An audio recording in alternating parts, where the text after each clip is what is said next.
کہہ دو کہ جو شخص جبرائیل کا دشمن ہو اس کو غصے میں مر جانا چاہیے، کیونکہ اس نے تو یہ کتاب اللہ کے حکم سے تمہارے دل پر نازل کی ہے جو پہلی کتابوں کی تصدیق کرتی ہے اور ایمان والوں کے لیے ہدایت اور بشارت ہے۔ جو شخص اللہ کا اور اس کے فرشتوں کا اور اس کے پیغمبروں کا اور جبرائیل اور میکائیل کا دشمن ہو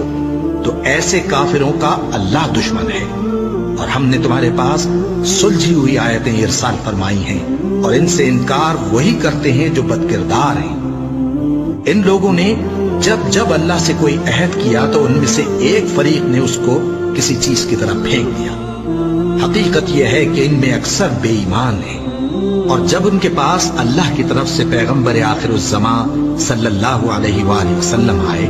اور وہ ان کی آسمانی کتاب کی تصدیق بھی کرتے ہیں، تو جن لوگوں کو کتاب دی گئی تھی ان میں سے ایک جماعت نے اللہ کی کتاب کو پیٹ پیچھے پھینک دیا،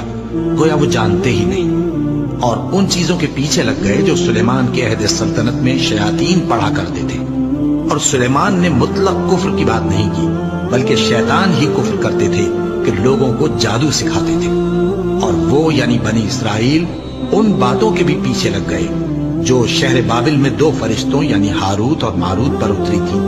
اور وہ دونوں کسی کو کچھ نہیں سکھاتے تھے جب تک یہ نہ کہہ دیتے کہ ہم تو ذریعہ آزمائش ہیں، تم کفر میں نہ پڑو۔ غرض لوگ ان سے وہ چیز سیکھتے جس سے میاں بیوی میں جدائی ڈالتے، اور اللہ کے حکم کے سوا وہ اس چیز سے کسی کا کچھ بھی نہیں بگاڑ سکتے تھے، اور کچھ ایسے منتر سیکھتے جو ان کو نقصان ہی پہنچاتے اور فائدہ کچھ نہ دیتے،